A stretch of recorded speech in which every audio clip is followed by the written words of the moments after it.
Buenas noches, bienvenidos al lado oscuro. Espero que estén teniendo un bonito sabadito. Y bueno, hoy día, vamos a hablar de tres temas. El primero es de alguien que me escribió en la mañana a mi Messenger. Les voy a pedir por favor, yo no reviso los mensajes de personas que no tengo agregados como contactos, ¿no? Entonces es muy raro que yo a la gente le conteste el Messenger, ¿no? A menos que seas mi contacto. Y la primera pregunta que la voy a contestar porque es de alguien de mi grupo y la verdad fue de casualidad que lo encontré. Es esta.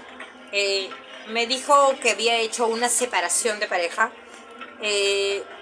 Sí, se trabaja con velas negras volteadas, pero, o sea, ¿en quién te respaldas tú para hacer tu trabajo? No, muchas veces uno dice, yo me respaldo, yo hice el trabajo porque lo copié de una oración fulana que salió en un grupo de Facebook. Me parece perfecto, pero ¿qué entidad te conoce a ti que tú trabajas con ella que respalde tu trabajo para que pueda salir? Si no practicas esto, no eres practicante, no tienes un nombre mágico, no tienes una entidad de cabecera que sea tu respaldo, estás prendiendo una vela nada más. Espero que quede claro, porque a veces la gente dice, yo me lanzo a hacer esto, y tengan cuidado, porque a veces en lugar de causar el efecto que tú quieres, causas el efecto contrario, y lo peor de todo, causas un efecto que es contrario a ti mismo. O sea, que en lugar de beneficiarte a ti, te daña a ti. O sea, vamos entendiendo eso. O sea, causamos a veces los efectos contrarios, porque aunque no quieras, estás manejando energías. Ahora, otra pregunta que me llamó alguien porque mi número celular da vueltas, y me dice, no, yo quiero ver si antes de contratar sus servicios yo puedo hacer mi trabajo yo mismo, y usted me puede decir qué puedo hacer para que una persona vuelva a mí. Bueno, le dije, lo que generalmente se hace es prender una vela, le pone usted el nombre de la persona y lo pone en un plato blanco, siquiera le pone un listón, pero ¿a quién se la está dedicando? O sea, ¿quién trabaja para usted? O sea, ¿qué entidad lo está respaldando? Ninguna. Eso no va a tener ningún efecto. Simplemente está gastando su plata en velas, y no sé a quién le está rogando, ¿no? O sea, bueno, busques un santo que lo escuche, de repente la Virgen María lo oye, que esté simpatizante de la Virgen María, de no sé qué santo le agrade a usted, pero por lo demás eso no funciona. Si no tiene la mancia, menos. Si no tiene la fe suficiente para creer en su trabajo, tampoco. Otra persona me preguntó si cuando nos imponen un muerto, si quitarlo es difícil. Sumamente. Tendrías que trabajar con muertos para poder quitar un muerto. Y eso es necromancia, la magia negra. Y los que trabajan con la muerte lo saben. Entonces, ellos saben cómo imponer muertos y cómo quitar muertos, ¿no? Porque, o sea, para quitar ese muerto tendrías que ofrecerle una pagadura muy alta de lo que a él lo conozcas. Y te voy a decir algo, o sea, él está trabajando con alguien que lo conoce, con alguien que lo atiende súper bien, y es sumamente difícil quitar un trabajo, un muerto impuesto, a menos que lo quite el mismo que lo ha hecho, o tú hagas un reventamiento ahí muy fuerte. Entonces, si no, no funciona. Otra cosa que quería hablar es que me preguntan, hoy día le dije en mi grupo WhatsApp y en mi grupo de Facebook que hago sesiones espiritistas. Sí, las hago. Eso se trabaja a veces en varias sesiones, no en una, porque una sesión yo la hago de 45 minutos. Soy espiritista y te puedo decir que es un tema que se hace muchas veces. ¿Por qué? Porque, por decirte, dejaron el que falleció, y los que quedan vivos dejan asuntos pendientes. Hay que trabajar temas de fondo muy profundos. Por ejemplo, tú eres el muerto o la muerta es padre de una persona que por lo general vive con problemas, está sola, con hijos, o es una persona que tiene conflictos o problemas de adicción, no se pudieron pedir perdón, falleció la persona y esta persona nunca pudo pedir perdón hacia la persona que queda viva, con temas de familia profundos. Entonces queda un lazo que impide que el fallecido pueda pasar. O a veces el fallecido quiere comunicarte cosas y que se las llevó y que necesita decirlas, o tú también necesitas decirle cosas como para que esa persona la pueda soltar y que ella pueda pasar. Al menos durante los 3 primeros años, ellos están aquí y están tratando de cuidar a lo que ellos consideran que es más débil. Yo te voy a contar una experiencia personal mía. Durante el primer año de falleció de mi padre, mi mamá y mi papá eran personas que tenían un gran apego, o sea, hacían todo juntos.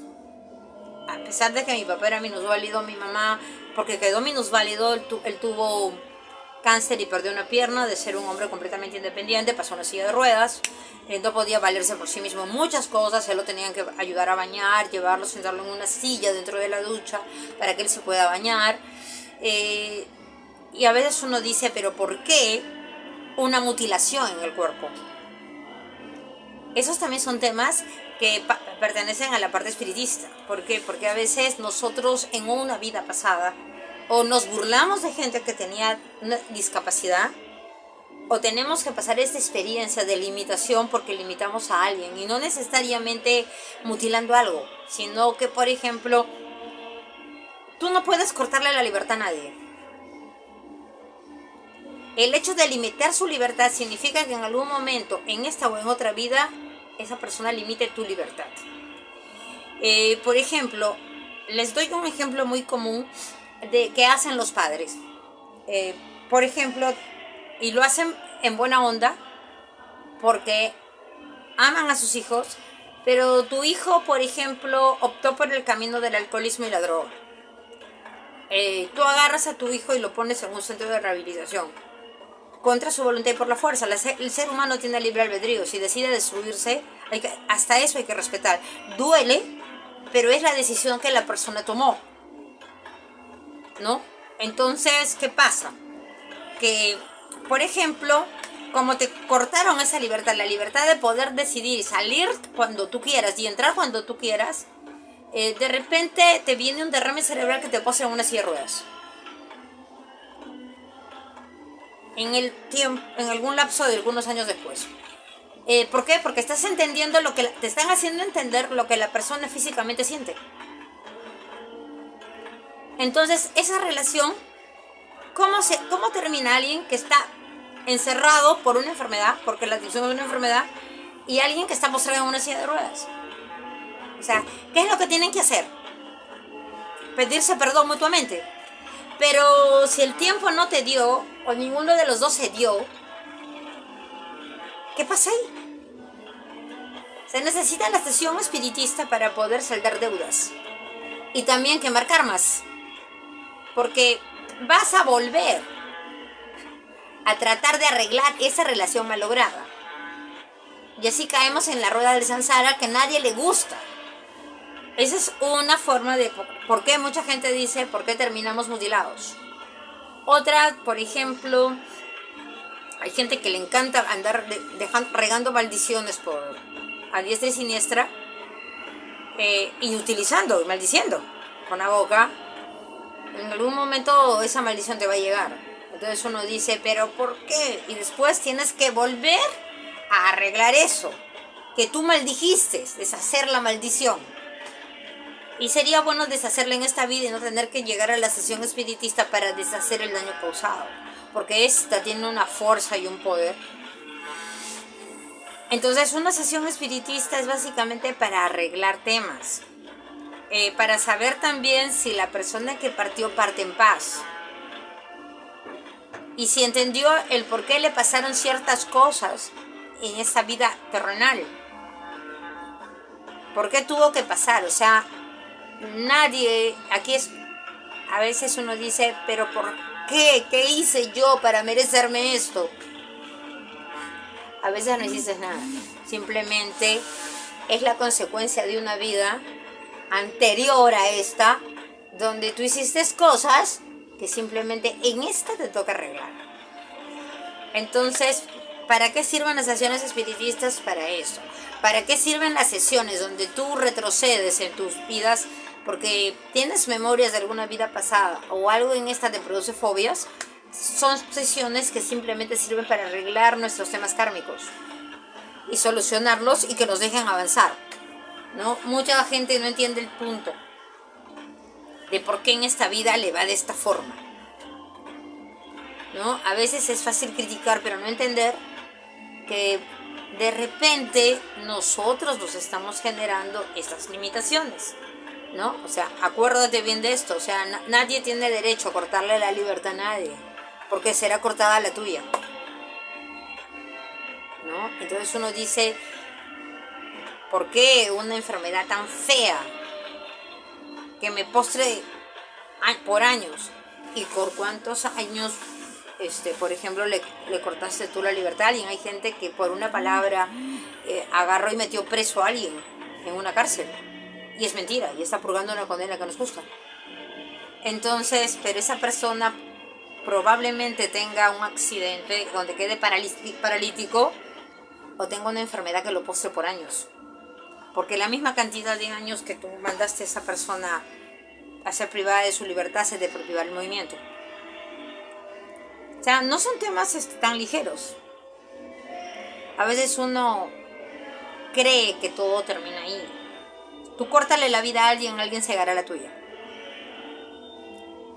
En el tema del suicida, por decir, y eso hay que saber verlo, o sea, si te diagnostica un cáncer terminal y no quieres pasar por el proceso del dolor, de sufrir lo que es pues la metástasis, y te optas por el suicidio, vendrás muy rápido y vivirás el tiempo simplemente que te faltaba vivir y de ahí partirás. O sea, por eso es que hay niños que viven 8 meses, 9 meses y se van. Son personas que vienen a completar el lapso de vida que no vivieron. También, por ejemplo, hay personas que mueren a los 10, 11 años.